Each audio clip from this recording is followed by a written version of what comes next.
Aujourd'hui, je vais vous raconter un livre qui s'appelle Mika l'ourson a peur du noir. Donc, le voici. Donc, il y a 3 histoires, mais je vais vous raconter que celle-ci. Parce que, en fait, c'est une histoire qui m'a beaucoup aidée à ne plus avoir peur du noir. Parce qu'avant, il fallait une grande lumière le soir quand j'allais me coucher. Et depuis que j'ai eu ce livre, avec la peluche qui allait avec, mais ça, c'est pas vraiment ce qui m'a aidé le plus.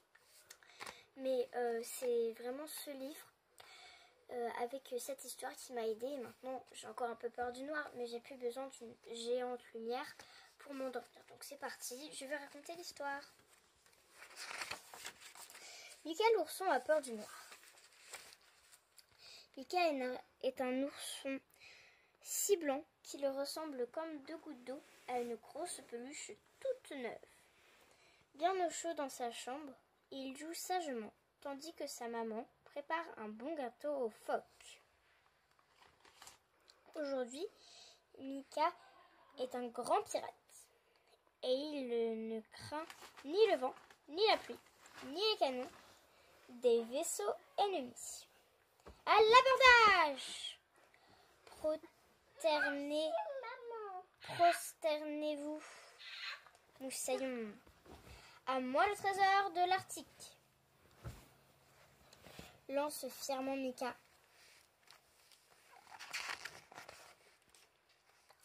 Et soudain, on sonne à la porte. Surprise! C'est sa cousine Vanille qui vient passer quelques jours pour les vacances. Avec elle, le gare au fou rire. Et en effet, à peine arrivée, une folle bataille de polochons commence. Mais bientôt la nuit tombe et Mika devient nerveux. Il n'ose pas dire à Vanille qu'il a peur du noir. Tellement peur que chaque soir, au moment de se coucher, c'est un véritable drame. Quand la lumière s'éteint, il imagine toutes sortes de monstres qui le surveillent, cachés au fond du placard ou grognant sous le lit. D'habitude, dès qu'il pleure, sa maman vient le consoler. Elle lui apporte un verre de lait tiède et lui parle doucement. « Regarde le ciel, Mika, chérie. Tu vois la grande ours? Veille sur toi. Tu ne crains rien. Voilà. » Et aussitôt, Mika, rassuré, ferme les yeux.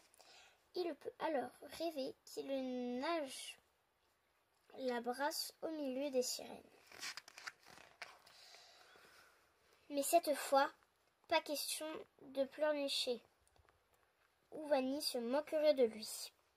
En plus, cette farceuse s'est cachée sous un drap et joue au fantôme, en dansant sur le tapis. Pelotonné sous sa couette, Mika se met à claquer des dents. Et pour couronner le tout, il a maintenant très envie de faire pipi.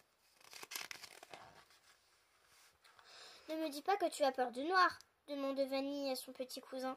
« Il faudrait mieux t'y habituer car demain c'est la nuit polaire. La nuit la plus longue et la plus fantastique de tous les temps. Au village, il y aura des magiciens, des cracheurs de feu et même des esquimaux pour le dessert. » Mais rien qu'à l'idée d'être plongé dans le noir aussi longtemps, Mika s'affole et tombe du lit. « Bon, j'ai compris, dit Vanille. Je vais t'aider à affronter ta peur. Sinon, tu seras toujours malheureux.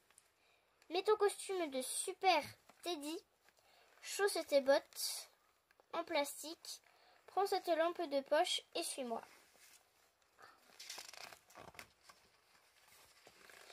Vanille ouvre la porte du jardin glacé, mais dehors le ciel est plus noir que de l'encre. Mika n'ose pas sortir. Il a bien trop peur de l'abominable géant qui les attend dans l'obscurité. « Mais Vanille, tu as vu son fusil ?» murmure-t-il. « Allume ta lampe de poche et tu verras bien, »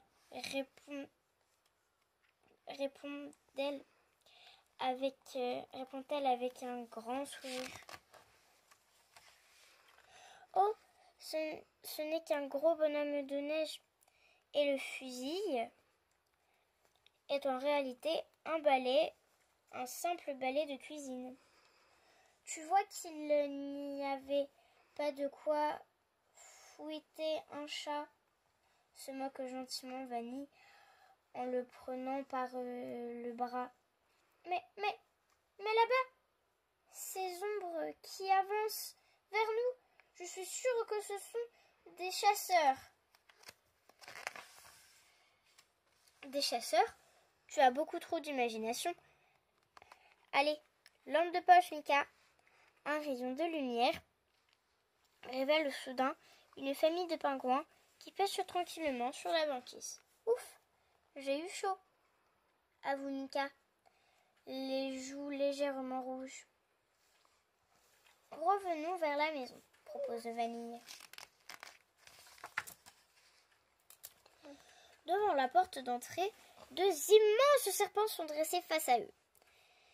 Mika manque de s'évanouir et fait tomber la lampe de poche. Par chance, sous le choc, celle-ci s'allume toute seule. Aussitôt, Vanille et son cousin éclatent de rire. Les deux serpents sont en fait les skis du voisin plantés dans la neige. Mais en regardant vers le garage, Mika croit apercevoir à l'intérieur un dragon qui garde un carrosse. Il s'approche sans faire de bruit et au dernier moment braque sa lampe en plein sur le nez de la bête. En le voyant, celle-ci agite la queue et sautille en aboyant. C'est Maxime, le plus gentil des chiens de traîneau.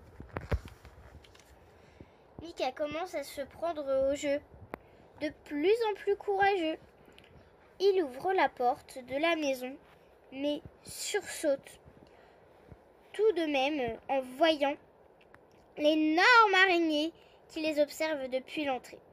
Zut, la lampe de poche est cassée.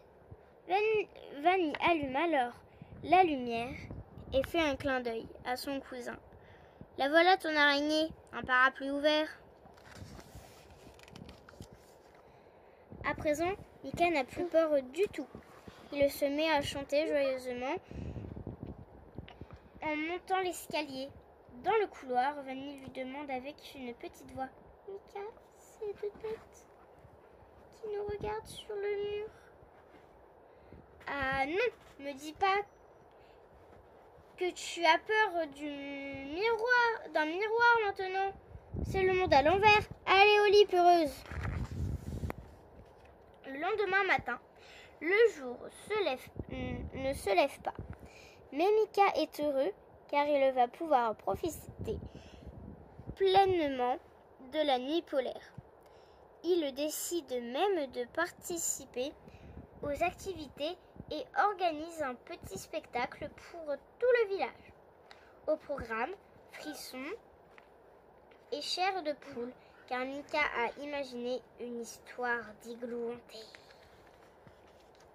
Et voilà, j'espère que cette histoire vous a plu et que si vous avez peur, n'hésitez pas à la regarder sur YouTube. Elle pourra peut-être vous aider à ne plus avoir peur de noir. Et puis à bientôt pour une nouvelle vidéo. Bye!